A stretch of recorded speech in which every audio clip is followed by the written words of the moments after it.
జై శ్రీమన్నారాయణ. ఈరోజు మనం ధర్మపదం గ్రంథములోని భాగము 3 శ్రీమద్ రామాయణం అయోధ్యకాండ ఇందులోని విభాగము 24. భరతునితో అడవిలో శ్రీరాముడు చెప్పిన రాజధర్మాలు అనే ఎపిసోడ్ను చూద్దాం. శ్రీరాముల వారు, సీతమ్మ వారు, లక్ష్మణస్వామి అరణ్యాలకు వనవాసానికి వెళ్ళిపోయారు. భరతుడు, శత్రుఘ్నుడు పిలుపు మేరకు అయోధ్యకు వచ్చారు. తండ్రి చనిపోవడం చూసి బాధపడ్డారు. దహన సంస్కార ఇతర కర్మలన్నీ పూర్తి చేశారు. తదుపరి భరతుల వారు తన అన్న శ్రీరాముడికి దక్కవలసినటువంటి ఈ రాజ్య సింహాసనము నాకెందుకు, నేను అర్హుడిని కాను, నాకు నా అన్న రాముడు తండ్రి సమానుడు, పరమధార్మికుడు, ఉత్తముడు, ధీరోదాత్తుడు, ధర్మము తెలిసినవాడు, పుణ్యాత్ముడు, అతనిని తెచ్చి మరలా ఈ సింహాసనం పైన అధిష్ఠింపచేస్తాను అని మంత్రులతో, రాజపురోహితుడైనటువంటి వశిష్ఠుల వారితో మాట్లాడి తన 3 తల్లులతోనూ, కొంత సైన్యంతోనూ, మంత్రులతోనూ,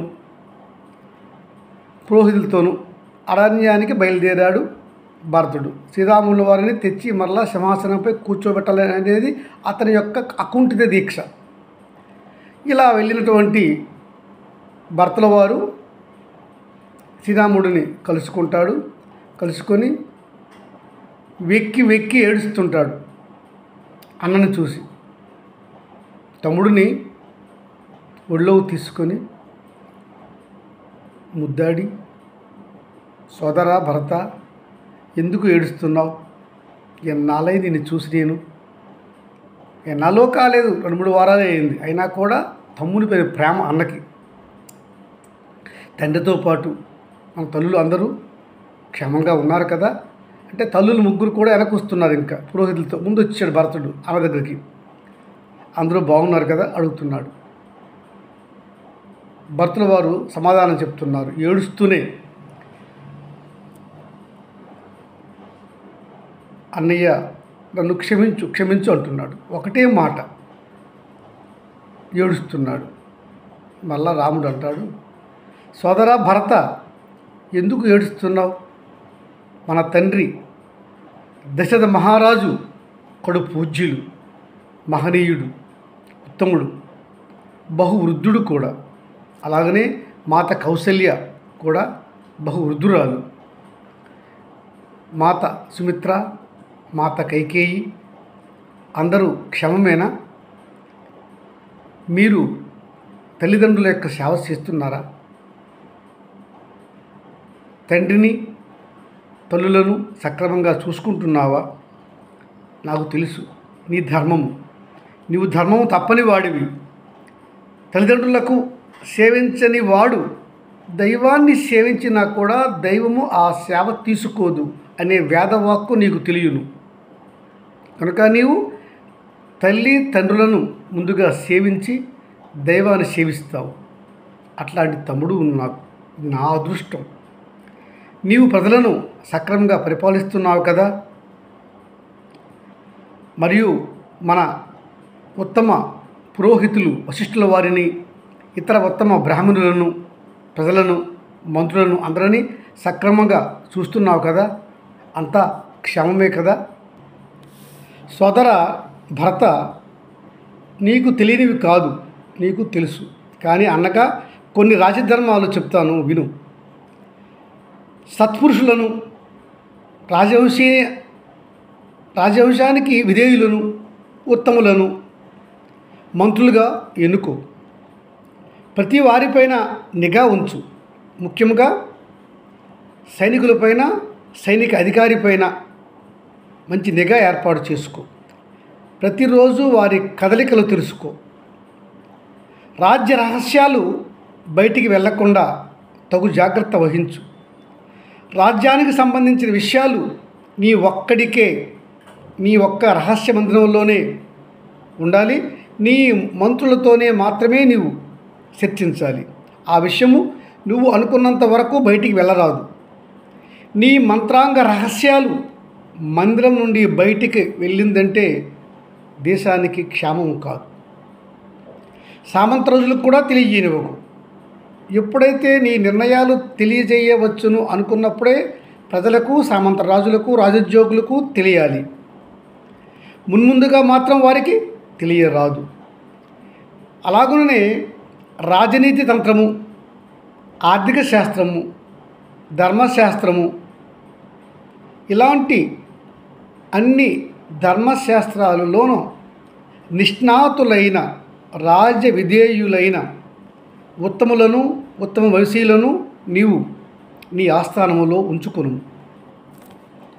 భరత, దండనీతి సక్రమంగా అనుసరిస్తున్నావా?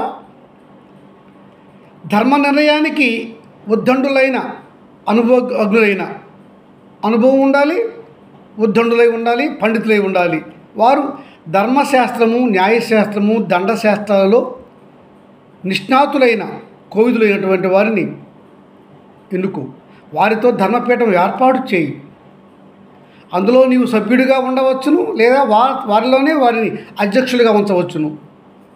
నేరారోపణ వచ్చినప్పుడు నిందితునికి, నేరము చేసిన వాడికి సమాన అవకాశాలు ఇచ్చి ఇరువైపుల వాదనలు క్షుణ్ణముగా వినవలెను. ఆ విధంగా విధాన నిర్ణయాలు ఏర్పాటు చేసుకున్నాము. సాక్ష్యాలను క్షుణ్ణంగా పరిశీలించాలి. అక్కడ ఉన్న ఆధారాలు కూడా క్షుణ్ణంగా పరిశీలించాలి. ఆ విధంగా శిక్షాస్మృతి నీవు తయారు చేసుకోవాలి. అనుమానాస్పదంగా ఉన్న నేరము నిరూపితమైనది కాదు. విచారణ జరిగినా కూడా నేరము చేశాడా లేదా అనేది అనుమానంగా ఉంటే వారు శిక్షకు అర్హులు కారు.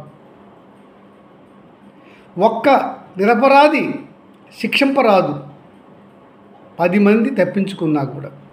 ఈ సూత్రము 10 మంది తప్పించుకున్న నేరము నుండి ఒక్క నిరపరాధికి శిక్ష పడరాదు అనే ధర్మసూత్రం మాత్రం మరువకు. భరత, నీవు మహారాజువి. ప్రజలపైన, వర్తకులపైన, వ్యాపారులపైన పన్ను వేయాలి. ఆ రాబడి రాజ్యానికి అవసరము. అయితే అక్రమంగా ఎన్నడూ కూడా ప్రజలపైన పన్ను వేయరాదు. అది జ్ఞాపకం ఉంచుకో. ఆ విధంగా నువ్వు శాసనాలు తయారు చేసుకో. ప్రజల రాబడిలో అత్యధికంగా 6వ వంతు పన్ను లేదా అంతకంటే తక్కువ కానీ వసూలు చేయాలి. అంతకంటే ఎక్కువ ఎప్పుడు కూడా పన్నుగా వసూలు చేయరాదు.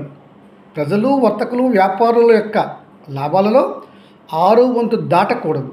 ఇంకా తగ్గిస్తే మంచిది. ప్రజల ధనమాన ప్రాణాలకు రాజు రక్షణ ఇవ్వలేను.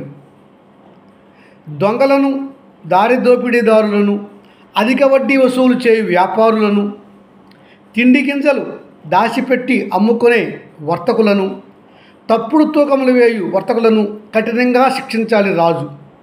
అట్టి శాసనాలు తయారు చేసుకోవాలి. లేకుంటే రాజుకు పాపం వస్తుంది.